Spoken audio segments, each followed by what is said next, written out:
Mga karos, good morning. Ayan, good morning. So another day and another house improvement ngayong araw po ng Huwebes. So December 11 po. Ayan, kamusta po tayong lahat? So ito mga karos, update tayo sa mga ongoing project natin. Bago nga po pala ang lahat, nagpapasalamat ako sa mga napakaganda nyong comment dito sa Riego de Dios project. Ayan, sa mga hindi pa po nakakapanood, ayan, panoorin nyo po.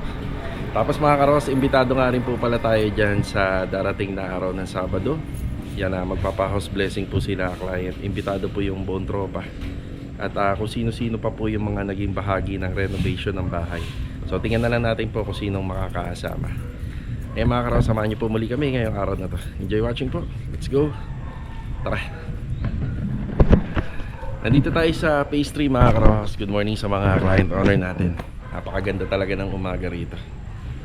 Yan, pag lumabas ka rito sa kalsada, dito sa ongoing project natin na bago, sarap magkape. Good morning kila client owner, kila ma'am. Materialis. So tinanggal namin yung mga bakal namin dito, nilipat muna namin dun sa taas kasi kita naman talaga natin medyo masikip. So bali ang assignment natin is yung paggawa po ng extension slab natin dito. Yan. Alam nyo, ang kagandahan sa turnover ng mga bahay dito, yung mga toilet and bathroom niya nakaslab. Kaya pagka umapak po tayo doon, so walang masisira, walang madadamage. Yan, bali yung mga paligid naman po ng bahay ay nakausap na po natin yan. Yan, maraming salamat po. At nakakagawa po tayo sa taas na kahit papano nakakaapak tayo dun sa taas nila. Kasi kung bubong yan, hindi pwede. Ito na yung ating mga coco lumbers. Ayan, mga coco lumbers. Sa mga susunod namin na project na paparating, kapag okay pa to at solid pa, yan, gagamitin din po natin sa kanila ng walang bayad. So libre ng papahiram natin. So ito yung ating extension na ginagawa rito. So importante dun sa biga. Yan, napakaganda po at napakalinis. Wala tayong makikitang siwang. Yan, salamat po sa dalawang workers natin dito, si Kuya Boy at saka si Ricky. Yan, sila yun nandito. At syempre sa site, gusto ko laging nakikita ako maliwala. Although napakaraming gamit pero organized. Napaka-importante sa akin yan. Yan, may relo tayo dyan para alam nila kung anong oras sila uwi at magbe-break. Yung plano nandito. Yan, kanina nandito kami nila Master Jojo, nila Bilog. Syempre bago natin na iniiwanan yung gumagawa rito, kinakausap din natin kung ano yung mga gagawin nila step by step. Andito si Ricky. Ayan si Ricky. Good morning, Ricky. Good morning, boss. Good morning. So ano ba assignment natin dyan? So steel decking pa rin, no? Tapos maglalagay po tayo ng ating steel matting dito. So yung ano natin is single matting lang kasi naka steel deck naman na po tayo. So 12mm. Tapos yung mga suporta. Kuya Boy, good morning po Kuya Boy. Good morning, boss. Yan. So makikita natin dito, yan, inaayos ni Kuya Boy yung pinaka downspout or yung pinaka drain line nitong ating extension slab. Yan, makikita ko kasi natin dito, dikit-dikit na yung bahay. Kaya napaka-importante na mayroong floor drain. Tapos syempre pag extension, tapos slab to, then propose natin to for 2-story balang araw. Napaka-importante na piliin natin kung saan natin ilalagay yung mga pipes. Kasi kapag nasa gitna, pag nagpa-second floor ka, abala yun. Iiwasan ka, kaya kailangan nasa bandang parte ng mga corner area. So ayan, pati water line din natin na nakaabang dito kasi balang araw kailangan din po nila yan. Pag maglilinis sila, maglalagay sila ng halaman dito. So hindi na sila gagamit ng extension, hindi na sila mahihirapan. May abang din tayo para po sa water line. Siyempre may mga ibang tubo pa tayo na makikita rito. Kagaya niyan, didos yan na tubo, bali pasingawan po yan. At yung lalabasan din po ng hangin ng exhaust fan, ilalagay din po natin yan sa mga corner area para hindi nakasagabal once na iangat na po nila to for second level, second floor. Meron lang akong konting gustong ibahagi dito. Yan, nakikita niya, dikit-dikit. So yung flow ng tubig, napansin ko lang, yung flow ng tubig dito, ayan, Royal Rumble to. Ito kami gumawa nito, pero may floor drain po dyan. Yan, yung setup niya may floor drain. Yan, inapakan ni Kuya Boy. Kami yung dating gumawa nito, iba pa yung mga tropa na kasama natin. Pero ito, wala pa naman tong extension magkabila, kaya talagang walang floor drain yan. Pero pag nagpa-extension to, Yan, doon na po maglalagay yan. Feeling ko doon na maglalagay yan ang marunong po yung gagawa. Ito ang komplikado. So napakahaba po niyan. Tapos wala silang inabang na floor drainage. Tapos ito sobrang klibi niya papunta dito sa ginagawa namin. So dito matitest ang gawa natin pag natapos, no, Rick? Lalo na pupunta talaga. Oo. So kawawa tong ginagawa namin. Ito napaliwanag ko na kila client to. Na sana po itong sa kabila naglagay ng floor drain. So yung slope niya parang slope ng bubong, no, Rick? Lakas. Oh, mabilis papunta rito. So may tendency na balang araw magkaroon ng problema tong gawa natin, pero ayusin natin yan. Pero yun nga, kapag lahat po to may extension na, lagi may tubig na dyan. No, lagi may tubig na dyan, Rick. Lagi may pondo na. Pag umulan, talagang lagi ng parang may swimming pool dyan. Kasi ginawa na natin to eh. Oo. Pero according naman sa sukat, mas mataas talaga to. Na hindi naman nila masasabi na bakit natin tinaas. Pero meron talaga, no? May mas mataas talaga to. So, yun. According sa plano. So, talagang hindi naman pwedeng dito mapupunta sa gawa natin yung tubig at hindi rin papayag yung may-ari. Rick, okay na. Mag-iingay na po si Ricky. Bumili ako kahapon ng cutting disc. Magagamit po nila rito sa steel deck. Yan.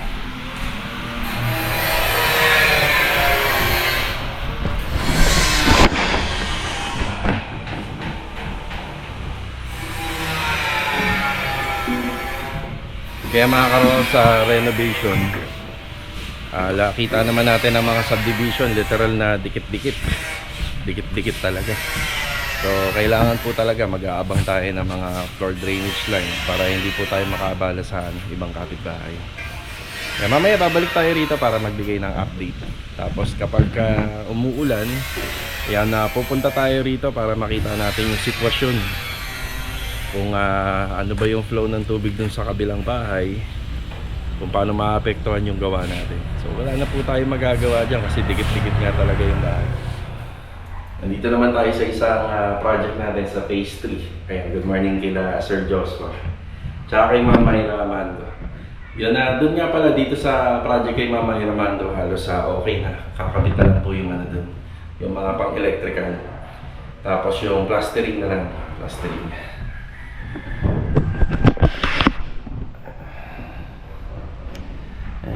Linis na. Linis. Ang balak ni client dito is curtain rod, cortina. Tapos ito kasi sa unang plano, wala po talagang to. Walang pintuan, pinalagyan niya ng pinto. Baka dito kami magkaroon ng problema. Kasi sakto lang yung allowance nito eh.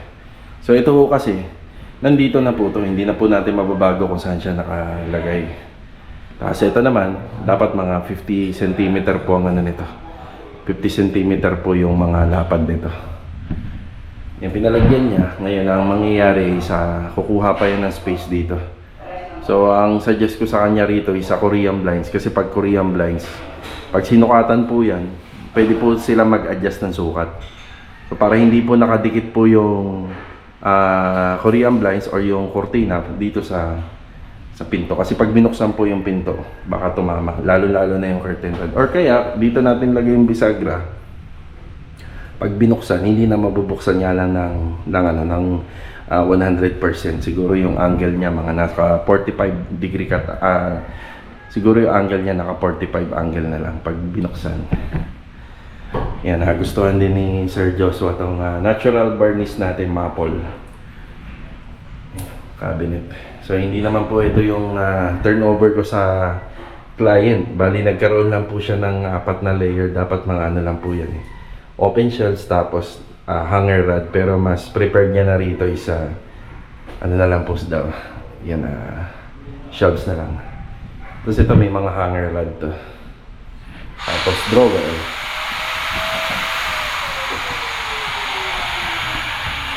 Bali ang ginamit namin na pintura rito, tinge of gray. Yan, tinge of gray po ito.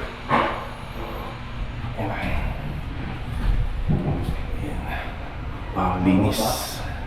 Napakalinis. Kuya Rigor, good morning po, Kuya Rigor. Good morning. Master Dindo, good morning. Ay, bagong gupit niya pala si Master Dindo. Hindi natin napansin. Shout out po, shout out. Sige, shout Happy out. birthday tomorrow kay Master Dindo. Mabuhay ka hanggat gusto mo, Master Dindo. Oo nga pala kasi pag-upload nito, birthday niya. Ayan.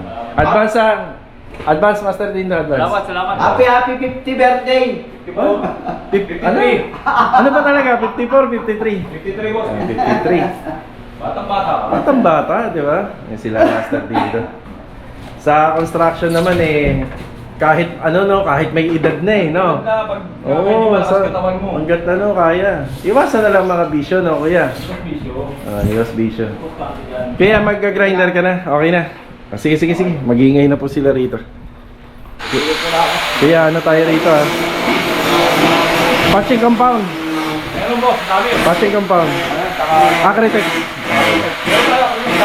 Yeah. Yung isang project namin dito sa Phase 3, hindi ho yung nagmamadali, bali utay-utay lang din po to, yung dyan banda, sila Ma'am Myra Mando. So ito dito tayo nakapokus. Yan, tapos meron nga pala kami inabang ng linya ng internet doon sa taas. Yan, doon sa taas. Bali pinapa-close na ni client yun, pero ang gagawin ko po ron, tatakpan ko na lang kung sakali magbago isip niya, at least may wiring ng linya ron. Para pagka nagbago isip niya, hindi na po mahihirapan.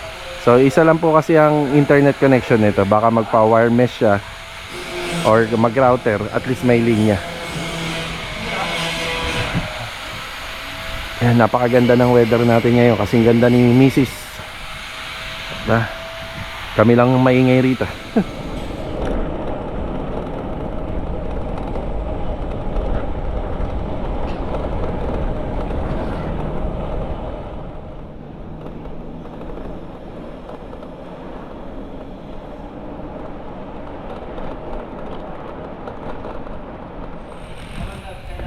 Okay, dito na tayo sa Tansa Garden Premier Project. Yan, good morning nga po pala kila client owner.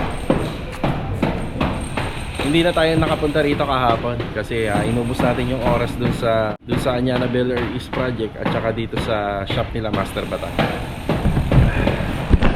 Hatiin natin yung tropa.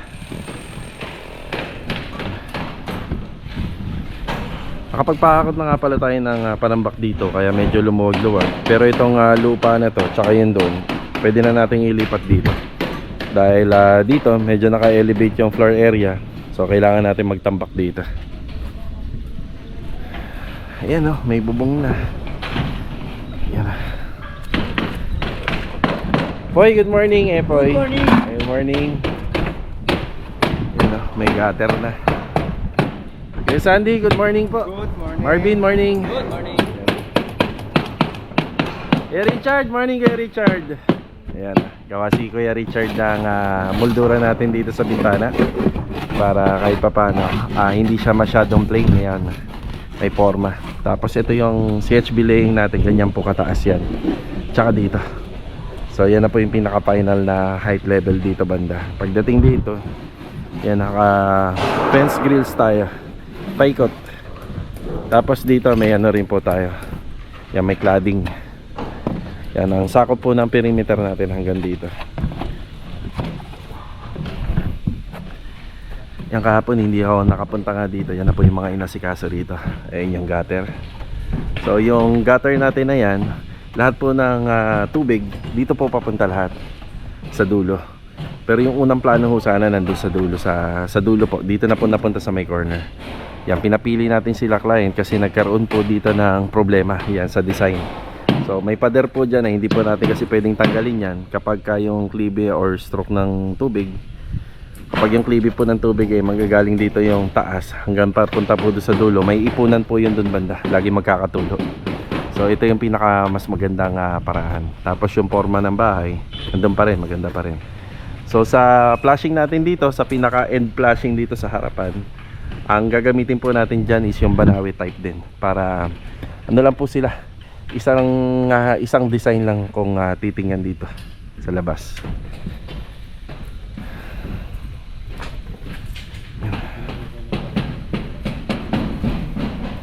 Ito yung ginamit natin na insulation, yung nakikita nyo sa taas kaya madilim na. Yan, double foam insulation 10mm. Ayan. Yung mga steel deck natin, naka primer coat na po siya. Medyo lumuluwag na rin. Susunod dito, demolition na, pero marami yung plastering dito kasi yung mga tinitibag natin, o dinidemolish natin, nire-repair natin para gumanda tingnan. Si Kuya Doming. Good morning po, Kuya Doming. Good morning po. Good morning.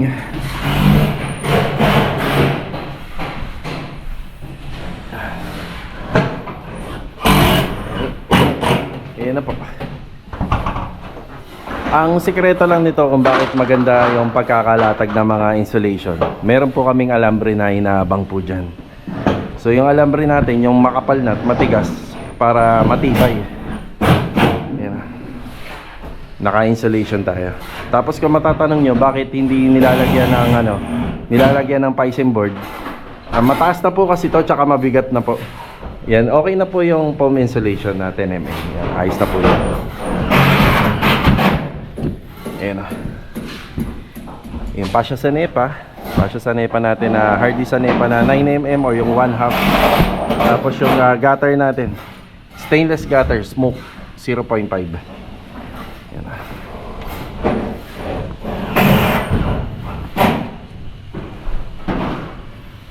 Dito mapupunta yung water storage and filtration dyan po banda.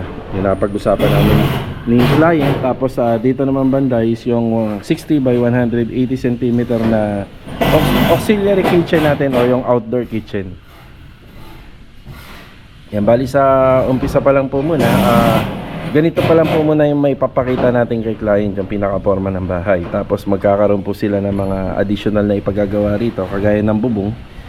Yan, naisip po nila na maglagay po ng bubong. Ngayon, nung nalaman namin na may balak pala sila rito na magpa-water storage, automatic yung kailangan may bubong.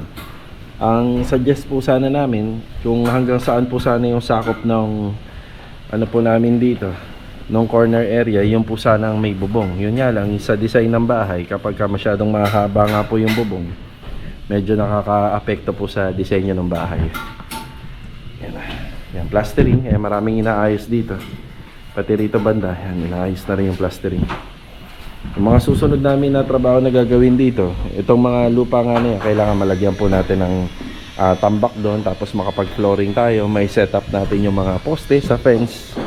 Kapag okay na po yun, dito tayo sa balcony.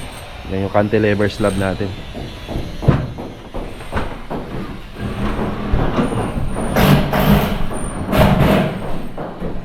Sa taas. Binago na namin yung elevation ng mga window, pero ito hindi na po gagalawin to, yun lang sa rito, tsaka yung dalawa dito sa likod.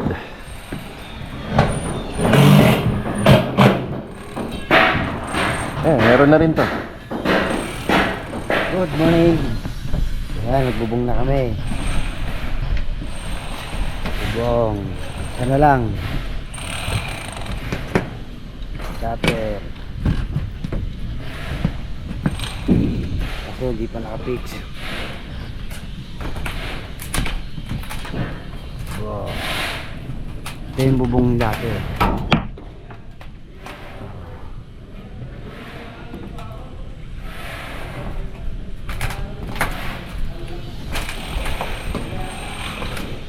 Flashing na lang, flashing.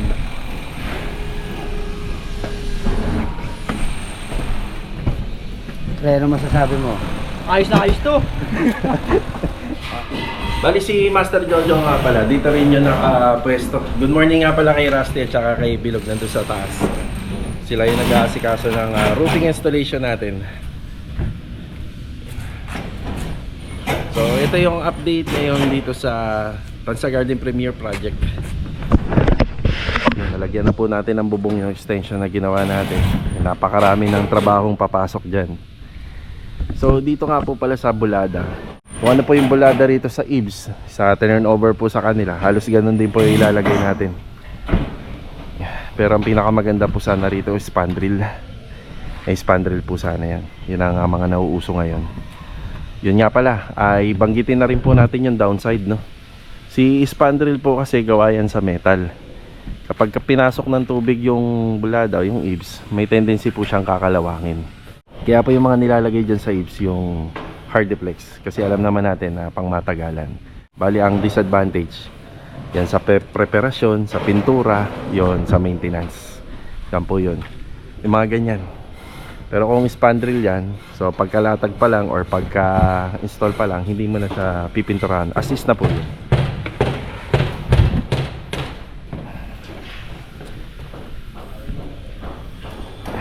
May bubong na.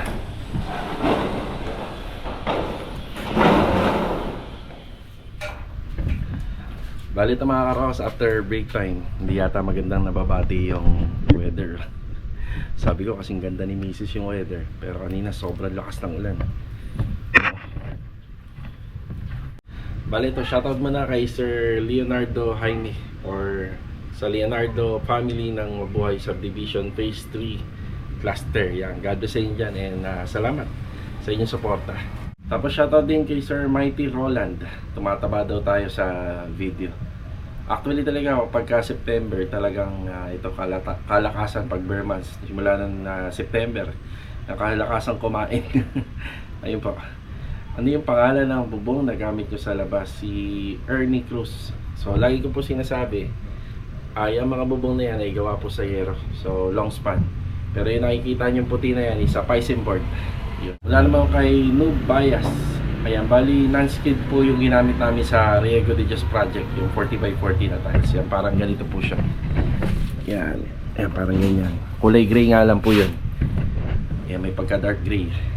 Tapos kay Asleo naman, kayang akyatin ng magnanakaw. So yung tungkol po dun sa comment nila, yung sa Riego de Dios project. Okay, para matanggal po yung agam-agam nyo, yun po, yung subdivision na yun ay halos sundalo lahat ang nakatira. Depende naman kay client kung gusto niya palagyan ng grills o hindi. So yun na lang, hindi na tayo magpapaliwanag. Kung sundalo po yung nakatira. So diretso tayo sa Anyana Beller East Project. So magbablog tayo doon, tapos babalik tayo rito sa Phase 3. Tara. Bali nasa Inco lang po muna tayo ngayon. Tsaka po pala, bumili na ako ng ano rito. Ito, paintbrush at tsaka baby roller. Bali, puro refill lang to. Mas makakatipid ho kasi tayo rito. Ito ay isa para sa project sa Anyana Bellers. So itong paintbrush at saka baby roller siguro hanggang matapos na po ito, 1,208. Hanggang matapos na yung bahay dun. Yan, kung magkulang man, napaka-konti. Tapos nakuha na po natin yung ano rito, yung pina-repair natin na shipping gun, yung maliit. Bali kay Kuya Boy yan. Okay, sa Anyana tayo. Ayan. Tara.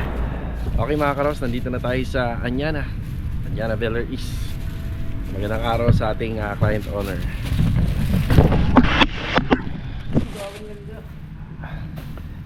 May si Adonis nandun sa taas.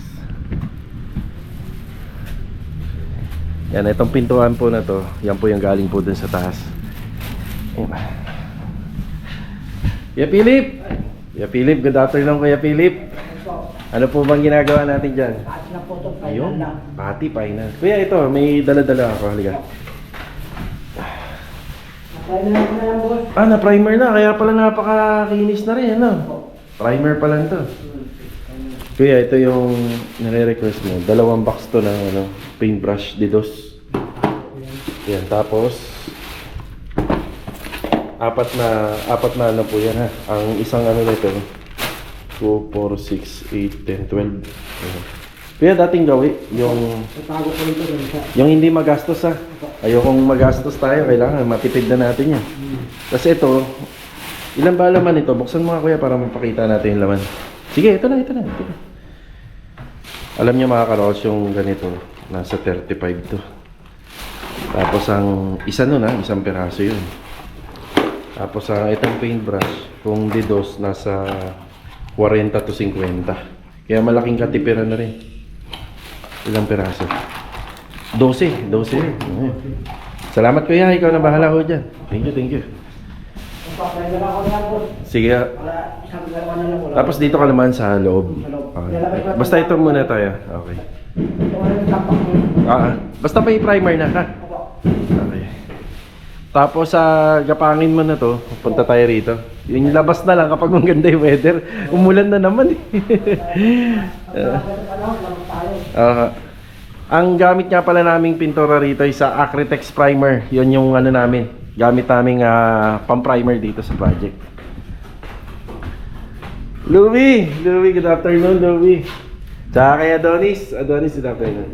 Si Louie nga pala nakapag-umpisa na po rito, pero mapapansin nyo, ditong bahagi pa lang po yan kasi meron ng hamba rito. Yan, tapos lahat ng papasok namin about sa TNB, may ano po kami, may bakante. Hindi po namin nalalagyan lahat. So ito yung tiles natin. Gusto ni client yung parang planks. Yun nga lang medyo mahal. So nauwi rin po kami dito sa 60 by 60, pero kita nyo naman parang planks din siya. Ang ganda. Tapos yung ginagawa ni Adonis dito, na banggit ko nung nakaraan na lalagyan ng asintada to, yan na po yung ginagawa niya. Kapag natapos ni Adonis to, pa-install lang po natin ng ano rito banda, ng ang tawag dito, tiles. Ayan. Nag-iisip ako kung ano may kakabit eh. Yan, tiles po, tiles. Pero dapat bago, ito maano na to, no? Natibag na rin to, Adonis, no? Bago umabot yung tiles dito. Yan, para abot yung tiles sa gano'n.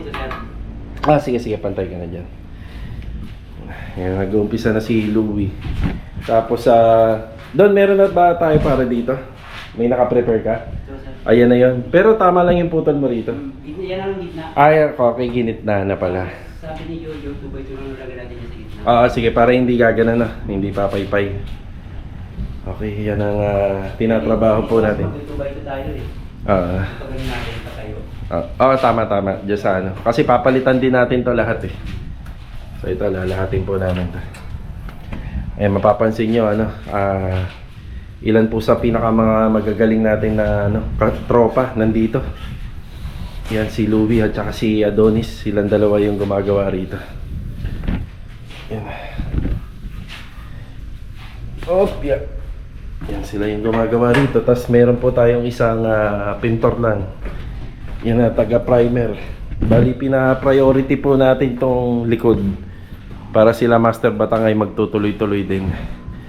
Actually, Kuya Philip, pwede po natin ipa-priority lahat ng bintana. Para pag na po yan, makabit na rin nila isa-isa. So para maiwasan natin yung ganito, maikabit na po natin yan. So luluwag tayo. So yan, yun yung priority. Pagkatapos nito, puro bintana. Yan, pa-priority po natin yan. Yan, naghatid lang ako ng gamit at materialis dito. So nasa stage pa lang po kami dun sa second floor. Kailangan po namin po kasing mailatag po lahat ng tiles doon. Nandire-diretso na po yung trabaho. So ginagapang na po ni Adonis yan at saka ni Louie yung sa floor area. Tapos ang kasunod doon, magpa-partition sila. Kasama na yung hamba. Tapos yung pintor naman, syempre kapag may nagagawa, mas marami pa pong magagawa, di ba? Then after nun, si Adonis naman po, gagawin niya na po yung handrail at saka yung handrail dun sa may pag-akyat ng hagdan. Then dito na. Yan. Tapos magpapa-assemble tayo ng window grills na kahit hindi pa naman po natin maikabit, pwede na po natin ipa-assemble yan. Tapos susunod po dyan is yung finishing carpentry na. Ayan, sinabi na po namin yung step by step. Ayan, para na nanonood si ma'am, alam niya rin po yung mga susunod pa. Bali dito nga po pala sa third contract namin. So finishing na, pero hindi pa po kasi napapaloob dun yung yung sa window grills. Parang hindi na po talaga kakayanin sa sobrang dami po. Lahat po kasi lalagyan Actually nagbibigay naman ako ng freebies sa lahat ng mga client ko. Kagaya dito sa bubong, nag-adjust na po ako kay ma'am dyan. Yan sa bubong kasi blessed din po kami dahil marami akong naibigay na trabaho sa tropa at pinatapos niya yung bahay niya. So pagdating po dyan, nag-adjust na ako sa bubong. Parang na po natin yan, pa-freebies na rin natin kay client. Kumbaga ang binayaran niya lang dito yung mga gumawa. Yan, bubong po na yan. Yung sa window grills, bali sabi ko wag muna nating wag po muna natin isama sa third contract. Kaya muna natin matapos lahat. Kung kakayanin pa, saka natin pong saka po natin gawin. Ayun. Yun, bali, ano ba yung sitwasyon natin dito? Hindi may iwasan, ayan, talaga nagkakaroon pa uli tayo ng kalat. Pero pag makatapos, makaluwag-luwag naman yung tropa, saka po natin naayusin lahat. Ito na muna yung update dito sa ating project. Saan yan? Bel Air East. Mga overall po yung nilagay natin dito. Tapos naglagay lang tayo ng isang taga primer, so panimula. Bali mga karos, hanggang dito na lang po muna yung vlog natin. Yan, ngayong araw po ng Huwebes. So kita-kita na lang po ulit tayo for the next video. Ayan, babalik nga pala ako sa phase 3. Umulan kanina, gusto ko may pakita din yung mga ginawa po nung tropa natin doon na si Kuya Boy tsaka ni Ricky. So see you on my next vlog. So let's go. Tara. Bali ito mga karos, bumalik tayo rito sa phase 3. Ayan, pauwi na rin po yung tropa. Gusto ko lang ikumpirmado kung report sa atin ng tropa ay tama. So kasi base sa report nila, yung klibi ng tubig papunta rito. Pero nung umuulan daw, ganun daw yung klibi ng tubig. Pero na nakita ko, ayun dun papunta yung tubig. So walang floor drain. Ang isang pangit na example nito makakaroon sa ganyang klaseng pagkakagawa. So lagi na i-stuck yung tubig. Mapapagod po yung may-ari na limasin yan araw-araw. So kung magpapagawa ng extension yun, pati dito, magkakaroon ng malaking problema po itong may-ari ng unit na to. Gawa ng para siyang may swimming pool dyan. At syempre, kapag ang volume ng tubig ay medyo lumalalim na, ang pressure po ng pababa, maghahanap na po yun ng lulusutan. Kaya pwedeng madamay po yung mga kapitbahay niya na magkaroon po ng leak problem. So ito na nga po pala yung mga nagawa rito. Kapag parilya na po rito, pwede na po tayo magpa-schedule ng buhos dito. Pero syempre uunahin pa po natin dito yung mga karagdagan linya para sa mga exhaust. Yan. Ganun din po rito. Ayan yung floor drain, yan may abang tayo. Ayan, bali hindi pa ako nakakasigurado kung mas mabilis din po yung takbo ng tubig niya papunta rito. Yan, umulan kanina, hindi natin nakita ng kaninang umaga yon. Siyempre kung mas malakas yung ulan, masahanap po ng tatagusan yan kung saan po pupunta ang tubig. So doon ang pinaka grabe, doon na pupunta lahat. Siyempre kapag umulan ng mas malakas, kakalat yan. So isa yan sa problema natin. Pero yung mga gawa naman po namin, may sukalo. Tsaka itong floor area na ito, mas mataas. Kaya talagang mas may tendency na mas may ipon pa. Sa ngayon kasi siguro, na po yan, maraming tubig dyan kanina. Ito hindi pa ho kasi kami tapos dito. Nagpuntahan yung tubig na dito siguro, panigurado yan. So yun. So i-share lang po namin yung mga nakikita namin dito sa ongoing project. Para yung mga nanonood din, aware din po kayo na kailangan nyo magpalagay po ng mga floor drainage pag nagpapagawa po kayo ng extension. So kung bubong to, literal na may drainage dito kasi may gutter. Pero kita naman natin, slab. Kaya kailangan may floor drainage siya. Ayan na yung isang sample. May ipunan talaga yan. So wala pa po yun, yung kabilang unit na yan. Pag nagpagawa pa po yan, panigurado, lalong may ipon ng tubig at wala nang lalabasan. Tanging yung init na lang ng araw ang nagtatanggal po nung baha dahil sa evaporation. Alright, tara.